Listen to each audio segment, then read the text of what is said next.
কৃষ্ণের মাথায় নারদ মুনি বলে উঠলো, কৃষ্ণের মাথায় ব্যথা হয়েছে। সঙ্গে সঙ্গে রাধারানী বলে উঠলো, বলো নারদ কি করলে কৃষ্ণের মাথা ব্যথা ভালো হবে? বলছে একটা উপায় আছে। বলে কি? যদি কোনো ভক্তমতী মা তার চরণে ধুলো দিতে পারে তবে গোবিন্দের মাথা ভালো হতে ভালো হতে। সখীরা তাড়াতাড়ি বললো, নারদ তোমার গলাতে যে উন্নিটা আছে ওই উন্নিটা আমাদের দাও। রাধারানী বললো, তাড়াতাড়ি দাও। সকল গোপীগণ রাধারানী চরণের ধুলো দিল। কাকে? তাকাবেন, কাকে দিল না? সোজাসুজি দিল নারদকে। নারদ বেঁধে নিয়ে চলে যেতে আর জিজ্ঞেস করছে যেতে যেতে, আচ্ছা তোমরা যে চরণে ধুলি দিলে তোমাদের নরকের ভয় হলো না? তখন রাধারানী বলছে, শোনো আমরা নরকে যাব কিন্তু গোবিন্দের মাথা ব্যথা তো ভালো হবে। কত গোবিন্দকে ভালোবাসে দেখুন মায়েরা। আমরা তো চাই ওদের ভালোবাসাটা কোন জায়গায় গেছে। সঙ্গে সঙ্গে নারদ মুনি সেই ব্রজগোপীদের চরণ ধুলি নিয়ে কি করেছে? কার মাথায় দিয়েছে? কৃষ্ণের মাথায়।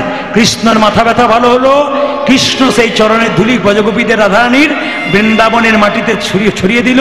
তার থেকে তৈরি হলো তিলক। আমি তিলকটা নিয়েছি মায়েরা। এই তিলকটার জন্ম কোথা থেকে?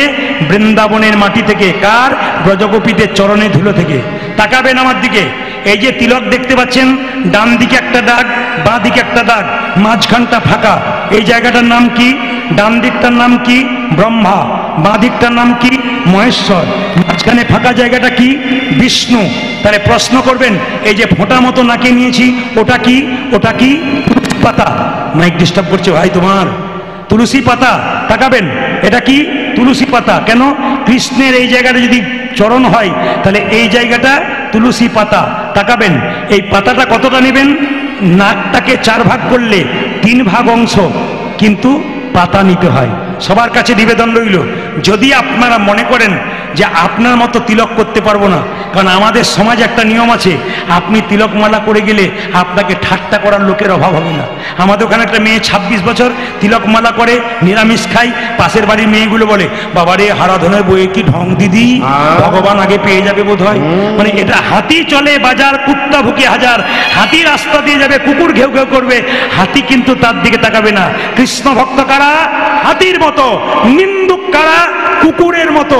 ওদের দিকে আপনারা তাকাবেন না। তাকাবেন মায়েরা, তিলক যদি কেউ করতে চান, অনেকে মনে করেন তিলক করব খাওয়া দাওয়া বন্ধ নাকি? আমি বলবো না, শাস্ত্রে বলেছে তিলকের বিধি। আপনারা তিলক করবেন, কেউ দেখতে পাবে না, তিলক হয়ে যাবে। কেমন? শাস্ত্র বলল জল তিলক। জল তিলক। তাকান আমার দিকে, যারা পেছনে আছেন আগে আছেন। স্নান করবেন, ভগবানের মন্দিরে যাবেন, হাতে একটু জল নেবেন। জল নিয়ে কি করবেন মায়েরা? এই আঙ্গুল, এই আঙ্গুলে করে নিজেকে তিলক করতে হয়। জল তিলকটা এরকম করে কপালে 2টো দাঁড়ি আর মাঝখানে একটা পাতার মতো জল দিয়ে করে নেবেন।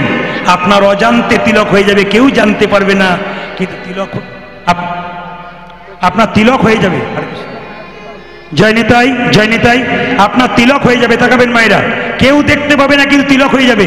এবার বলে দিই, যে যেখানে বসে আছেন তিলক নেবেন, তিলক নেবেন। এবার বলি, ভগবানের ভজন করবেন, গুরু মন্ত্র ভজন করবেন। কোন দিকে মুখ করে বসে ভগবানের ভজন করতে হয়? যে যেখানে বসে আছেন দামি কথা শুনে নিন। কোন দিকে মুখ করে ভগবানের ভজন করতে হয়? পূর্ব দিকে কিংবা উত্তর দিকে? জোরে বলুন, কোন দিকে? পূর্ব দিকে কিংবা উত্তর দিকে। কোন আসনে বসে আপনি মন্ত্র জপ করবেন? আপনাকে কম্বলের আসনে বসতে হবে। যদি না পান কুশ ঘাসের আসনে বসবেন।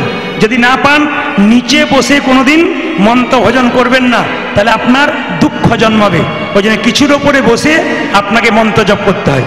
মায়েরা যে যেখানে বসে আছেন, একটা প্রশ্ন আপনাদের কাছে, আপনি তিলক দেবেন ভগবানের চরণে প্রথমে দেবেন না মাথায় দেবেন? জোরে বলুন, কোথায় দেবেন? চরণে দেবেন না কপালে দেবেন? জোরে বলুন, কোথায় দেবেন? শুনতে চাই আমি, কোথায় দেবেন? চরণে না। তাকাবেন, কেন? বলছে ভগবানকে স্নান, আবার ডিস্টার্ব, ভগবানকে স্নান করালেন, স্নান করানোর পর তাকাবেন, তাকে প্রথমে কপালে তিলক দিতে হয়, তারপর ফুল বা তুলসী পত্র দিয়ে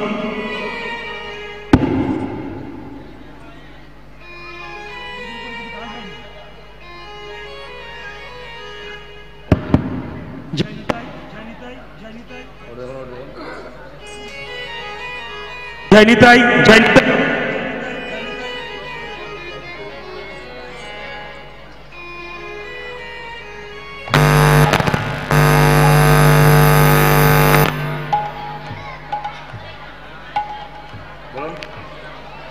জয় নিতাই। মায়ের একবার জোরে উলুধ্বনি দিন, নিতাই গৌর হরি হরি গৌর। প্রেম সে বলুন রাধা রানী কি, শ্যাম সুন্দর কি, মদন মোহন কি, হরিবাসর কি, মদন মোহন কি। ছোট্ট দুঃখীকে বলল, দুঃখী তুই যদি আমার কাছে মন্ত্র নিবি তবে তো পরীক্ষা দিতে হবে। কি পরীক্ষা? এই দেখ একটা মাটির কলসি দিলাম, এই কলসিটা নিয়ে প্রত্যেকদিন গঙ্গা থেকে জল এনে তুই তুলসীর বাগানে সেবা করবি। যেদিন সেবা হয়ে যাবে সেদিন তোকে আমি মন্ত্র দিয়ে দেবো। সবাই করে জোরে বসুন, আপন আপন গুরুকে স্মরণ করুন। ছোট্ট দুঃখী 5 বছর বয়সে গঙ্গা থেকে জল আনছে, আর কি গাইছে দেখুন, তাকান। জয় জয় শ্রী গুরু প্রেম আজ জয় জয় শ্রী গুরু প্রেম কলবতর।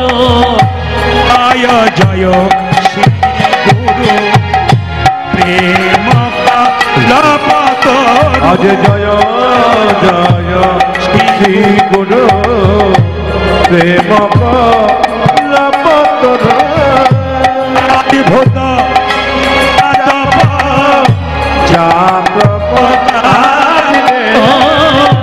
অরে ভূত জাত প্রকাশ রে।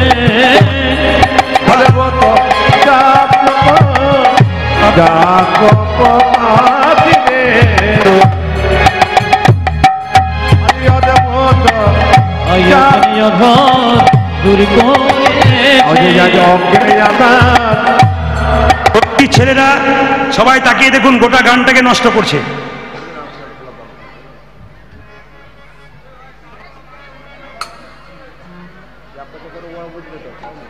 আমার অজ্ঞানে আধারে দূর করেছে, আমার অজ্ঞানে আধার দূর করেছে। জ্ঞান চাঁদে প্রকাশ করে অজ্ঞান আধারে দূর করেছে। আমার অজ্ঞান আধারে দূর করেছে। অজ্ঞানে আধারে দূর করেছে। আমার অজ্ঞানে আধারে দূর করেছে। আবার একটু শুনবেন, সবাই করে জোরে বসবেন। অযাচিত মহেন পতিত হেরি জপ, আরে অযাচিত মহাভেদ সবাই মিলে ভক্তি করে তালি দেবেন। হেরি জপ, অযাচিত মহেন পতিত হেরি জপ,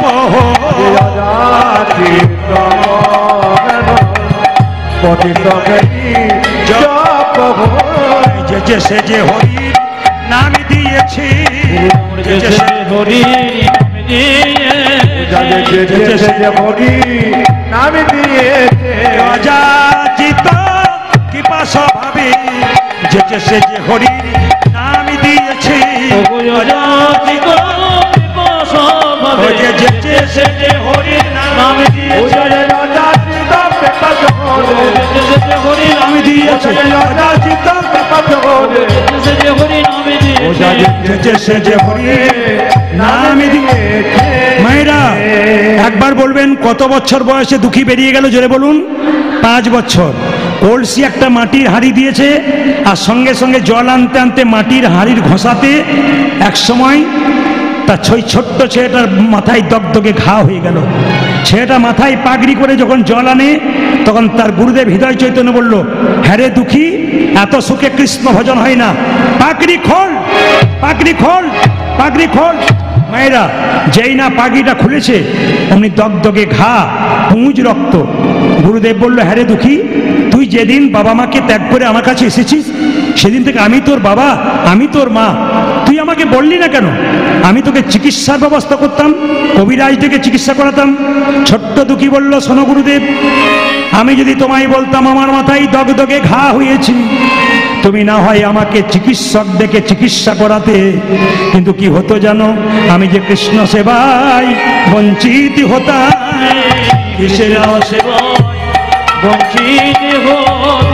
কৃষ্ণ সেবায় বঞ্চিত হতাম। কৃষ্ণ সেবায় বঞ্চিত হতাম।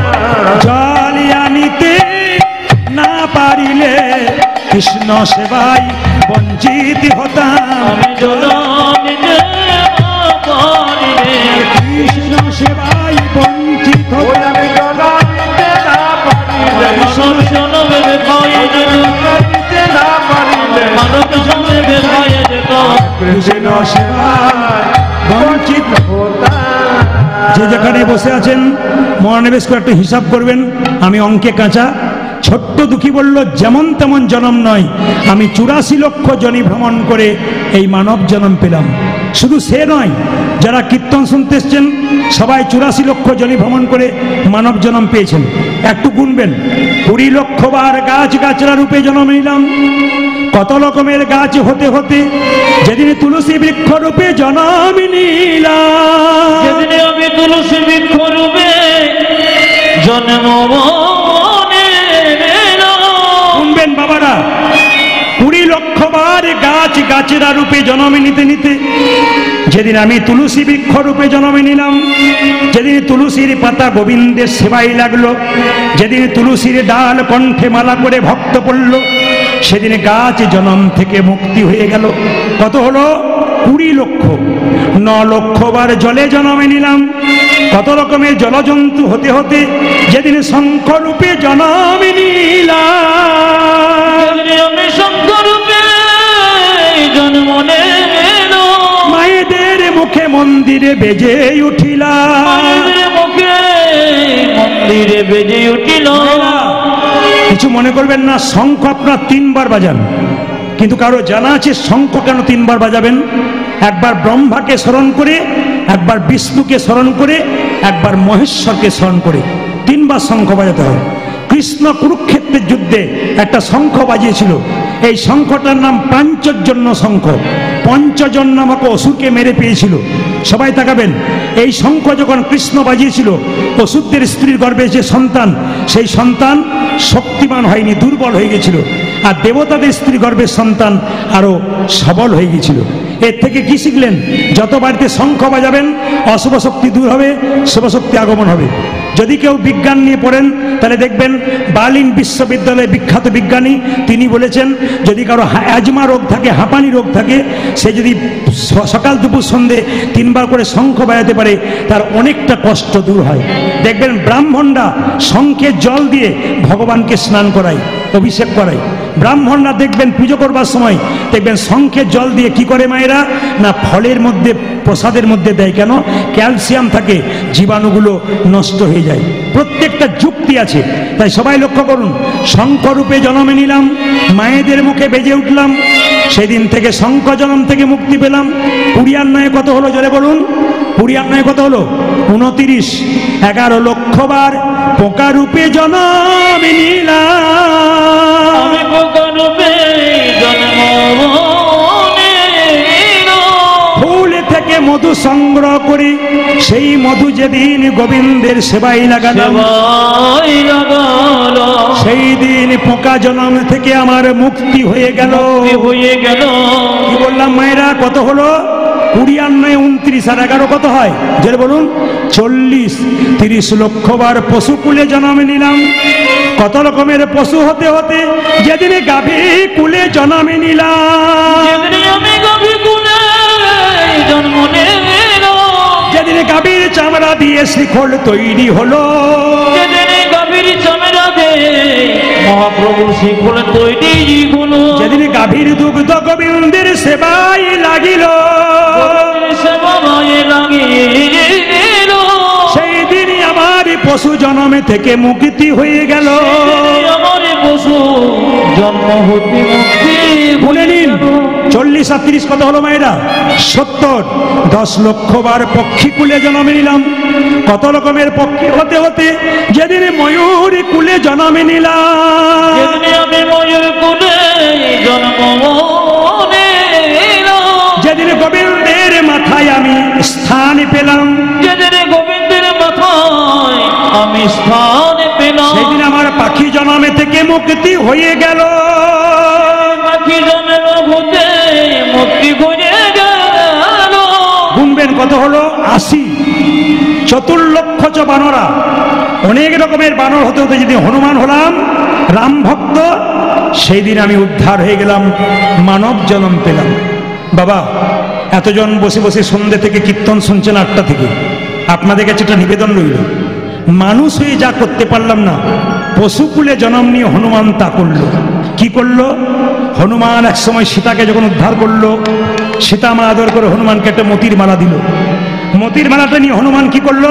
প্রথমে কপালে ঠেকালো, তারপর কানে ঠেকালো, চোখে ঠেকালো, নাকে ঠেকালো, জিভ দিয়ে চাটলো, দাঁত দিয়ে কেটে কেটে 64 টুকরো করলো। প্রশ্ন করবেন, ওই মতির মালাটা হনুমান 64 টুকরো করলো কেন? কারণ আছে। কি কারণ? এই 64 টুকরো কলিযুগে 64 মহান্ত রূপে এলো। মাথায় রাখবেন, 64 মহান্ত রূপে এলো। এইবার যখন হনুমান মতির মালাটা কেটে দিয়েছে, তখন লক্ষণ সীতাকে বলছে, মা এ তুমি কি করলে?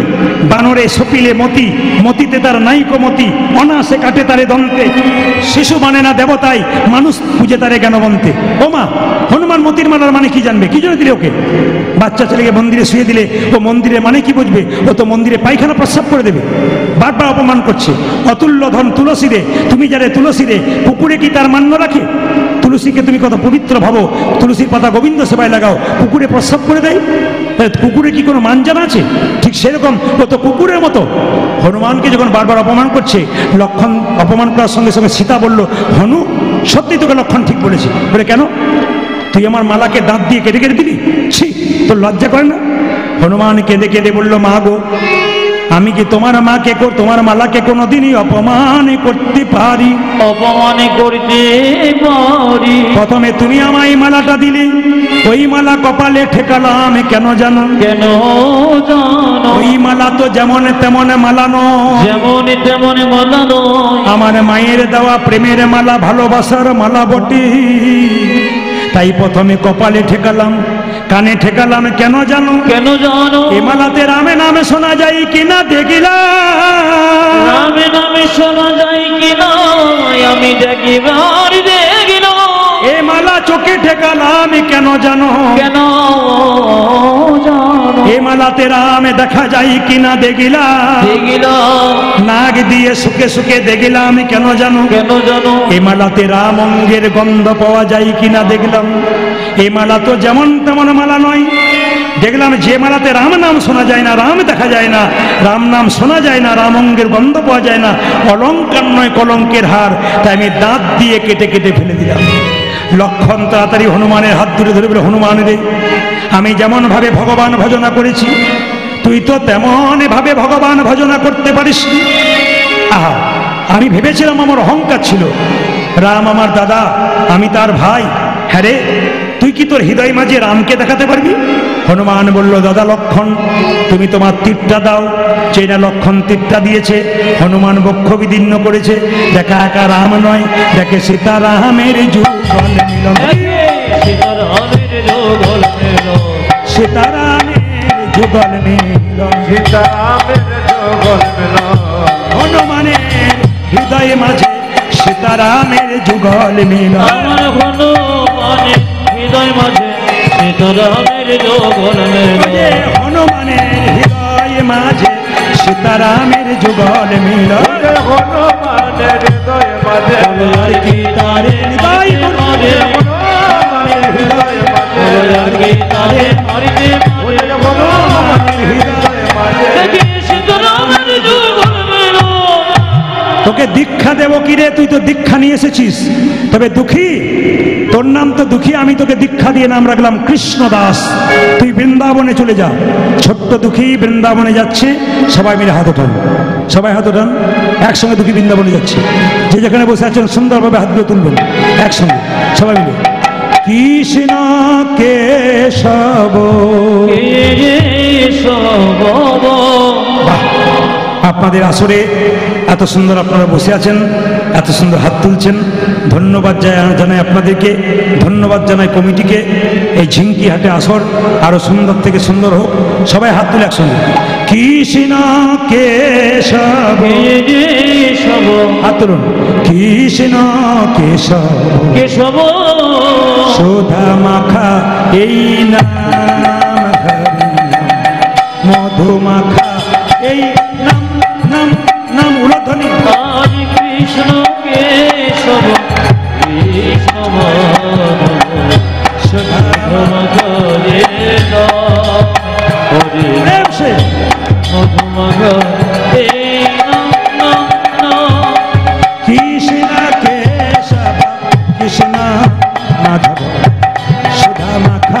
এই নাম হরি নাম মধু মাখা এই নাম নাম হরি কৃষ্ণ কেশব কৃষ্ণ মাধব সুধা মাখা হে রাম হরি নাম মধু মাখা হে নাম নাম এই নাম জপ বলো আপনারে এই নামে জপ বলো আপনারে এই নাম জপ বলো আপনারে হরি উলধ্বনি উলধ্বনি হরি বল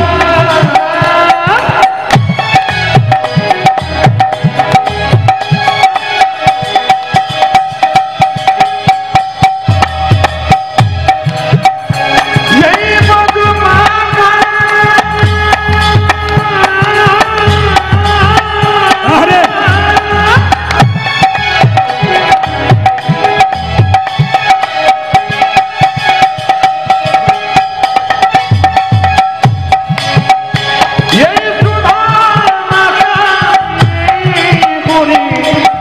উলধ্বনি দিন জোরে উলধ্বনি দিন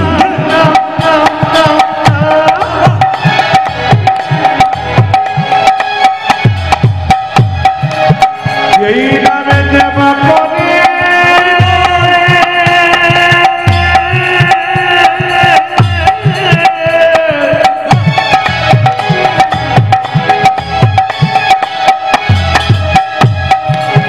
তার খোদা খোদা কৃষ্ণ যাবে গো যাবে গো বলে হারি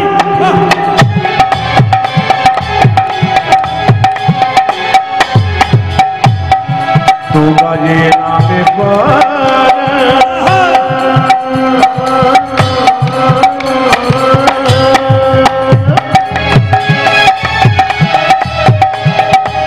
এই মধুর নাম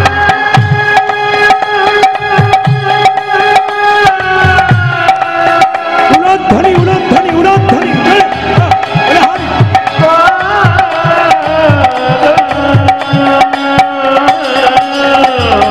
এই নামে জপ বলো আপনারে দূরে যাবে দিশা প্রেম বারাবারে এই নামে জপ বলো আপনারে দূরে যাবে কৃষ্ণ বলরে জপরে জপরে জপরে রসনা জয় জপরে জপরে জপরে জপরে জপরে জপরে রসনা জপরে জপরে জপরে সুধা মাখা এই নাম হরি মধু মাখা এই নাম উলধ্বনি হরি কৃষ্ণ কেশব কৃষ্ণ মাধব সুধা মাখা হরি নাম হরি নাম মধু মাখা এই নাম নাম নাম হরি বল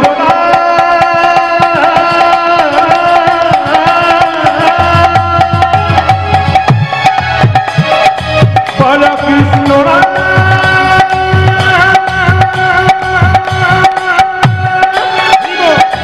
জয় মধু কৃষ্ণ কৃষ্ণ খুব জোরে বলবেন জোরে রাধা রানী কি গরিব বাবার যত রাত বাড়ছে সাউন্ড বাড়ছে তো শ্যাম সুন্দর কি মদন মোহন কি যে ঘুমাচ্ছে তার কি না দেখলাম দু একজন দিচ্ছেন রাধা রানী কি শ্যাম সুন্দর কি মদন মোহন কি হরিবাসর কি সাধুগুরু বৈষ্ণব কি বাবা